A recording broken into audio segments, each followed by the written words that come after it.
When I begin my preparation for a homily, I do various things. One is I begin to read and do background reading for the scriptures for that coming Sunday. I meditate, I think about, I just let those things set and settle with me until some things begin to happen. But the other thing that I do is that once I begin to get to the point of developing it, I imagine saying, I imagine standing up here and saying to you what I'm going to say.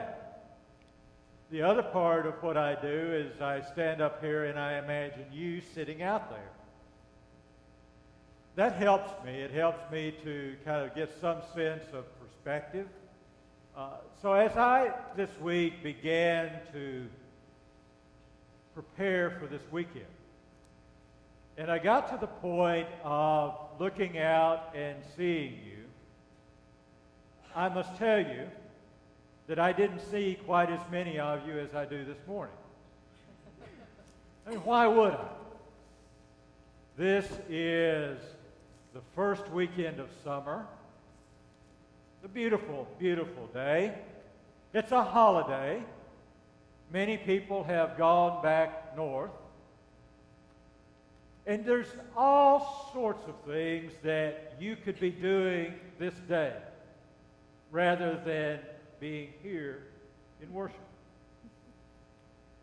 Now, don't hear in that I'm not grateful that you're here. Someone did. That's why I said it. I'm grateful that you're here.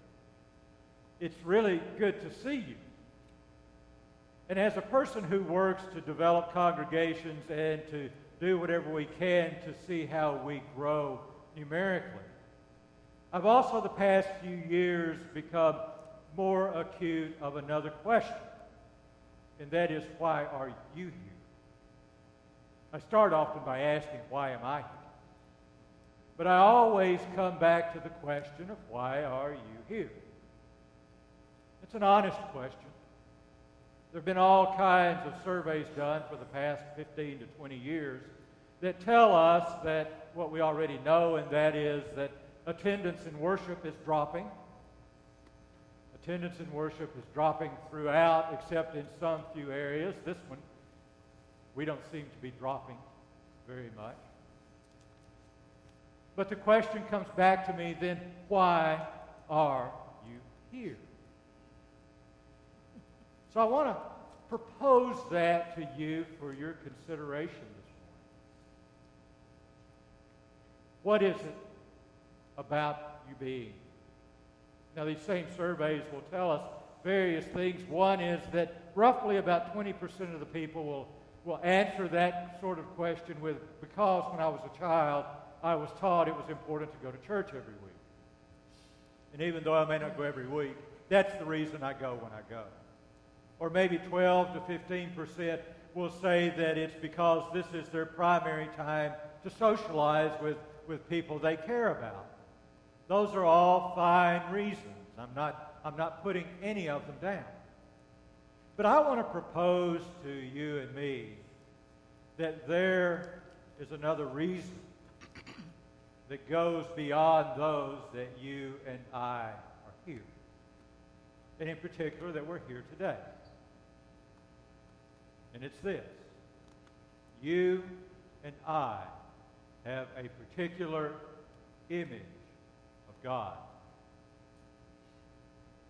You and I have a particular image of God. And because of that, then you and I will have various reasons to be here. If we see God as being very controlling and demanding, then we may be here because we're afraid of God if we don't show up. Or if we have another image of God, we may be here because out of our loving response to God, we want to be here and we feel we need to be here to worship. But our image of God and our understanding and experience of God informs why you and I are here. That's our story. Our story is also told today in the Gospel of Luke. Jesus has just come from the Sermon on the Plain. Now that may sound strange. In Matthew, we call it the Sermon on the Mount because he's on a mount, on a little hill. In Luke tells us he was on the plain, so we call it the Sermon on the Plain. It's the same thing. But Jesus has come from this long, extended teaching that he's been doing, that part that includes the Beatitudes. And he's now coming to Capernaum, this little village. And as he goes into town, a group of leaders come to him and say, there is a centurion who needs help. Now, if I were Jesus and someone came to me and said a centurion needs help, I think I would be quite a bit concerned. For you see, he was over at least 100 Roman soldiers. And because of who he was in many ways diametrically opposed to who Jesus was. And he represented the opposite from Jesus.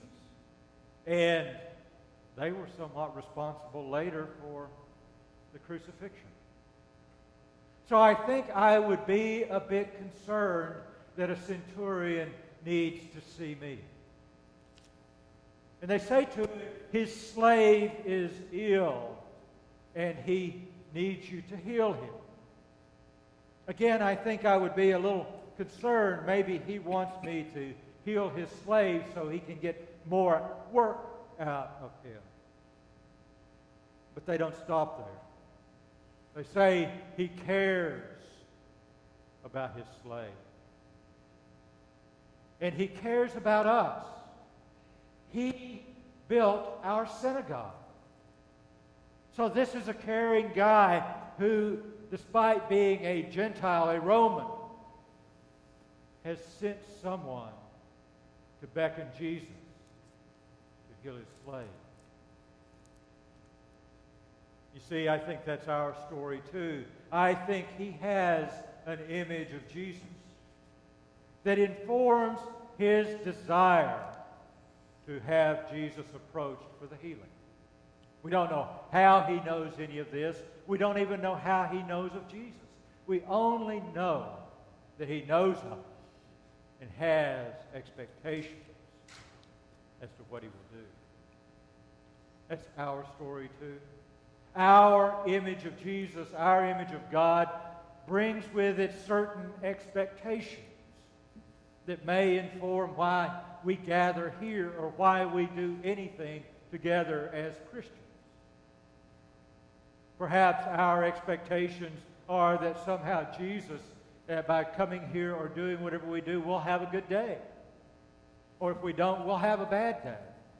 Our expectations influence our understanding of Jesus and our being. So it is with our lives. Not just in here, but as we live our lives in the world. But there's another aspect of this that I think is really, really important. And it's this. This man was not a Jew, and Jesus never asked him to follow him. He was the other. Yet his not being a follower of Jesus, his not being a Jew, did not stop Jesus from offering to him what he needed. And so it is with us. As you and I walk this life, as you and I live our lives on a daily basis, it's easy to get caught up in the idea that we're here for each other. And to some degree, that is true.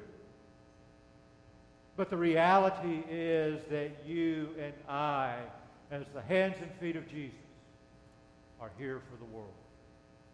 We're here for the people who don't follow him. We're here for the people who may never follow him.